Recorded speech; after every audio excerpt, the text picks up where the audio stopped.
Hey, grab some new Reddit stories this week, and honestly, some of these people need to think a little harder before they act. Minecraft's going in the background as always. Let's get into it. Okay, first story. This guy is 23 years old, and he bakes as a hobby. Not just casually, he's actually good enough that people pay him under the table for weddings and baby showers. He's the real deal. His sister is pregnant and asked him to make the cake for her gender reveal party. The setup was this. A third party would be given the baby's gender by the doctor, and that person would then email it to him ahead of time so he could fill the cake with pink or blue on the inside. His sister wanted it to be a surprise for everyone, including herself, so she deliberately didn't want to know. She trusted this whole chain of people to handle it. The deadline comes. He has no gender. He follows up with everyone in the chain. Still nothing. Nobody got back to him. So he has a decision to make. Delay the whole thing and disappoint everyone at the party, or just make a cake. He makes the cake. Gray inside, gray outside. Full cement vibes. He even added little fondant clouds on top for effect. He says it still tasted great. It just looked like someone had baked a slab of concrete and put it on a nice cake stand. The reveal day comes. The whole family is there. They cut into it. His sister looks pissed. He calmly explained that nobody told him the gender.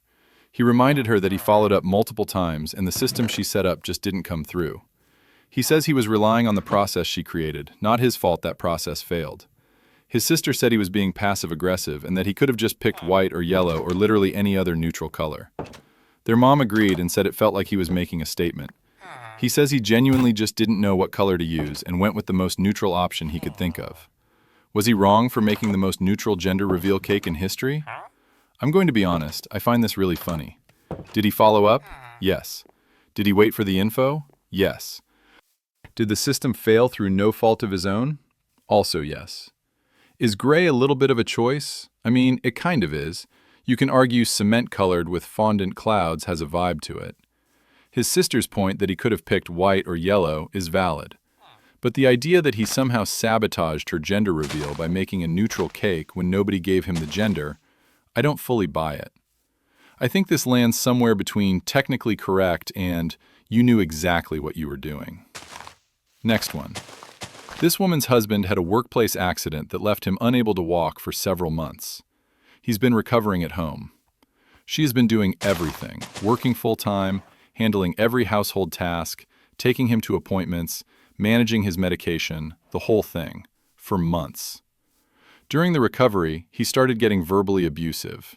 He would snap at her constantly, say things that were genuinely hurtful, and when she asked him to stop, he would say he was in pain and she needed to understand that. She says she did understand. She gave him a lot of grace early on, but it kept escalating. After one incident where he said something she describes as unforgivable, she told him she was done being his caretaker. She called his mom, explained what had been happening, and his mom agreed to come and take over. She's been sleeping in the guest room ever since and is pulled back entirely from helping him. His family is saying she abandoned a disabled man. Her own family is split. Some say she was completely right.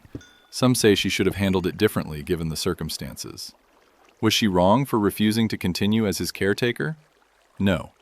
Being injured does not give someone the right to be verbally abusive to the person looking after them, no matter how much pain they're in. Caretaking is something you choose to continue or stop. It is not a legal obligation. She didn't abandon him in the middle of nowhere. She arranged for his family to step in.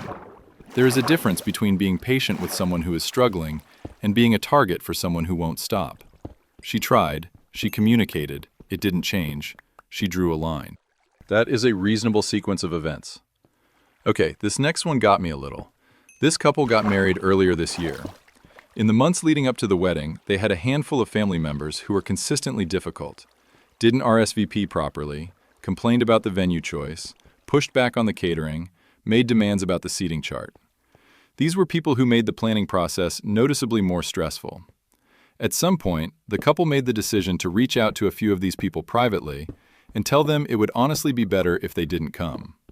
They explained their reasoning, kept it calm, and said they hoped there were no hard feelings. Some people they told this to were actually relieved and thanked them for being upfront. Others were upset. A couple of them showed up anyway on the day. Now, months later, there's a real family fallout over it. The people who were told not to come are saying they were humiliated. Some of the guests who did attend are saying the couple went too far. The couple says they just wanted one day that wasn't stressful, and these were people who had already shown them exactly how they were going to behave. Were they wrong for proactively uninviting people who were already causing problems? This really depends on the execution. If they had a private, calm conversation with each person and explained their reasoning, I think that's actually a mature move, better than hoping the drama wouldn't materialize on the actual wedding day. If it was done coldly or publicly, that changes things. But the people who were told not to come and showed up anyway are the ones I have the hardest time defending here. You were told. You chose to come anyway. That's its own thing. All right, next one, and this one is pretty simple, but I think about it a lot. There's a girl here whose boyfriend keeps placing his chopsticks upright in his bowl of rice after he's done eating, just sticking them straight up in there. She's asked him multiple times not to do this because in her culture, it's a gesture associated with death and funerals. It's specifically what you do when you're making an offering of rice to the deceased. Every time she sees it, it genuinely makes her uncomfortable. He always says he understands, but then does it again. Sometimes he says it's not a big deal because they're not at a funeral and it's just superstition. She's pointed out that it's not about the literal meaning, it's about respect for something that matters to her. Then it happened at dinner with her parents. He did it right there at the table in front of her family. Her parents were visibly uncomfortable and didn't say anything, but she could tell. She brought it up with him again afterward, and he doubled down, said she's being too sensitive. Was she wrong for asking him to stop? No. She explained the meaning clearly. She asked him more than once. He keeps doing it anyway. There's a point where "I keep forgetting" stops being an accident and starts being a signal that it just isn't a priority to him. In doing it in front of her parents at dinner, that's when it stopped being a personal thing between the two of them. That's when it became about how he shows up in front of her family. She has every right to be firm about this. Okay, this next one I genuinely love. Someone changed their home Wi-Fi password to something along the lines of "pay your rent on time," specifically because their roommate was consistently behind on rent. They had already had multiple direct conversations about it. They'd knocked on the door, they'd sent texts, they'd brought it up at the kitchen table. Nothing was working. The roommate would apologize, say they'd sorted out, and then just not. So one day the poster quietly changed the Wi-Fi password to that phrase and didn't tell the roommate. Just let them figure it out. The roommate eventually needed to reconnect one of their devices, found the new password, connected to the Wi-Fi, and then came directly to the poster, not to pay the rent initially, but to complain that the poster was being passive-aggressive and should have just talked to them. The poster pointed out they had talked to them, multiple times, over several months. This was simply the most recent ask, just delivered in a format that couldn't be ignored. The roommate paid the rent shortly after. Was the poster wrong? I actually love this. They tried direct communication repeatedly, and it didn't land. So they created a situation where the reminder was impossible to avoid. Every device, every reconnection, you see the password. It's not an insult posted on the fridge. It's not a note taped to their door. It's a Wi-Fi password that only they would see when they needed to use the internet. And it worked. I think passive-aggressive gets used to describe anything that isn't a confrontation. But sometimes you've already had the confrontation 5 times, and it just didn't do anything. Next one. Picture this. Someone's on a long flight, 6 hours, and they specifically chose a window seat because they like to lean against the fuselage to sleep. They paid extra to select it in advance. Shortly after sitting down, the woman in the middle seat next to them asks if they'd be willing to switch with her friend, who is sitting several rows back in a middle seat, so they can sit together. The poster says no. They paid for this specific seat for a specific reason, and they want to sleep on this flight. The woman doesn't let it go for the next 20 minutes, making comments about how it's not a big deal and how they're being difficult. A flight attendant notices the tension after another passenger flags them down. The flight attendant sides with the poster immediately. You are not obligated to give up a seat you paid for. The woman then sulks for the remaining 5+ hours of the flight, and at one point tells the poster they were very rude for refusing. Were they wrong? No. Seat selection on a flight is not a goodwill economy. You chose your seat, you paid for it specifically, you keep it. The original ask was completely fine. Asking costs nothing, and the poster understood that. But the response to hearing no is the issue. 20 minutes of repeated pressure, comments about how it's not a big deal, the choice to sulk for 5 more hours, and then telling someone they were rude for not giving up something they paid for. None of that is the poster's fault or their problem to manage. The person who wanted to sit with their friend had other options. She could have asked her friend to move instead. She could have bought a seat next to her friend when booking. She could have accepted no gracefully. She chose none of those. The flight attendant already gave the verdict, and it was the right one. Second to last. This person had been letting their neighbor use part of their driveway to park a second car for about 2 years. It was a completely informal arrangement. The neighbor asked one day, the poster said sure, and it just became the norm. No money ever exchanged hands, nothing was written down, nothing was agreed to formally. Recently, the poster's situation changed. They got a second car of their own and need the full driveway. They told the neighbor they'd need them to find a new spot within 2 weeks. The neighbor was furious, said 2 years of using the space meant they had a right to more notice, said they'd built their whole routine around having that parking spot, and 2 weeks was impossible. Said the poster should have warned them months ago that this might happen. The poster says they had no idea they'd need the space back when they made the original arrangement, and 2 weeks seemed reasonable for an informal favor that was never a contract. Were they wrong? No. An informal favor is not a lease.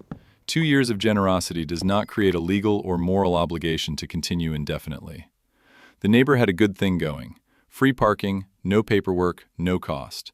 And when the person doing them the favor needed their driveway back, 2 weeks to find a solution for a second car is a reasonable amount of time. The entitlement in this reaction is more interesting to me than the original situation. Okay, last one. This person has 2 sons they've raised together, one biological, one who he's been raising since the kid was very young after marrying his wife. He says he's always treated them the same rules, same investment, same love. Both boys are now teenagers. He was recently contacted by a son he never knew about from a relationship before his marriage. The son is now in his mid-20s. They've been carefully getting to know each other. It started with messages, then a few phone calls, then eventually a lunch. It's been slow and respectful. He eventually introduced him to the rest of the family. His wife has started pushing back. She says he's splitting his attention away from the 2 boys at home, and it's unsettling for them. The teenagers, she says, are worried about what this means for their place in the family. She wants him to keep the new relationship completely separate and not include the new son in any family gatherings or holidays. He says he's not replacing anyone or reducing what the other 2 have. He just discovered he has another son in his 20s and wants to have a real relationship with him. He thinks excluding him entirely would be wrong. The tension at home has been growing. His wife has started referring to the new son differently from the other 2 boys in conversation. A different tone, different language, and she quietly kept him off the invite list for a recent family dinner. Was he wrong for wanting to include his newly discovered son in family life? No. Finding out you have a child you didn't know about doesn't take anything away from the children you already have. Love isn't a fixed resource that gets divided into smaller pieces every time someone new is added to the picture. The teenager's anxiety about this is understandable and worth addressing directly. That's a real thing. But his wife actively excluding this person from family events, changing how she refers to him, treating him differently, that's crossing from "I'm adjusting to something unexpected" into "I'm making a choice to keep this person out." He's not wrong for pushing back on that. Okay, one more before the last one. This one's about a group project at work. This person works in a team of 4, and they were given a big project with a clear deadline set by management. From the very beginning, one of the 4, call him Marcus, was basically invisible. He didn't show up to the first 2 planning meetings. When he did join calls, he was quiet, distracted, and would disappear before anything was decided. He didn't respond to the group chat for days at a time. When he did submit work, it was either incomplete, done wrong, or had to be entirely redone by someone else before it could be used. The other 3 covered for him quietly at first. They didn't want to escalate something that might resolve itself, and nobody wanted to be the one who caused drama in the team. So they redistributed his tasks without saying anything and just kept going. He didn't turn it around. If anything, it got worse toward the end. By the time the final deadline was a week away, the 3 of them had essentially completed Marcus's entire portion of the project on top of their own workloads. They were working late. He was not. The project got submitted. Management praised it in a team meeting. Marcus was sitting right there, nodded along when his name was mentioned as part of the team, accepted the compliment, and afterwards said to the group, and the poster included this exact quote, "Great work, everyone. We really pulled together on this one." The poster went home, thought about it, and the next morning sent a calm email to their manager. Not an emotional complaint, just a factual summary of who contributed what throughout the project, with documentation. Timestamps on documents showing who edited what and when. Message logs showing who responded and who went silent. Just the record. Marcus found out and said the poster had thrown him under the bus and made him look bad in front of management. The other two team members are split. One said it was completely fair, one said they should have brought it up during the project rather than after. Was the poster wrong for sending that email? No. They didn't fabricate anything, they didn't write an angry complaint, they sent a documented, factual summary.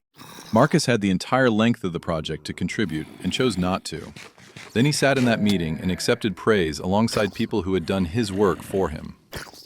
The time to handle something privately was during the project, which they did by covering for him in silence. Once the project is complete and he's nodding along to compliments for work he didn't do, the private resolution window has already closed. The email was the right call. Last one, for real this time. This person has a younger sibling, 19 years old, who has been living with them rent-free for about 8 months while the sibling figures out their next steps after high school. The arrangement when it started was clear and simple. The sibling would contribute to groceries and keep the shared spaces clean. That was literally the whole deal. No rent, no utilities, just groceries and dishes. For the first couple of months it was fine. The sibling would pick up food when asked, clean up after themselves, and things were manageable. Then, slowly, gradually, things started slipping.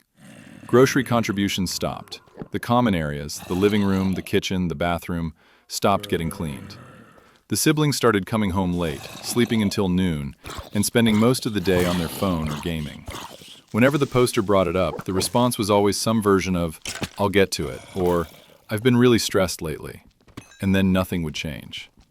The poster has a one-bedroom apartment. The sibling sleeps on the pull-out couch in the living room. It's genuinely cramped. There is no separate space for either of them to decompress. The poster started dreading coming home after work because the apartment would always be a mess, and the sibling would always just be there, having been there all day. After a particularly rough week, the poster came home on a Friday to find dishes that had been sitting in the sink since Monday. They had a direct conversation with the sibling and gave them 60 days to find their own place. The sibling immediately called their parents. The parents then called the poster and said they were being heartless, that 60 days was not enough time for a 19-year-old with no savings to find housing, and that family doesn't do this to family. The poster says they provided 8 months of free housing, tried multiple times to address the issues, and that 60 days is a legitimate amount of notice by any standard. Were they wrong for asking the sibling to leave? No. 8 months of free rent in a one-bedroom apartment living on someone's couch is not a small thing. The arrangement had 2 conditions. Both of them stopped being met. And 60 days is a real, legitimate notice period.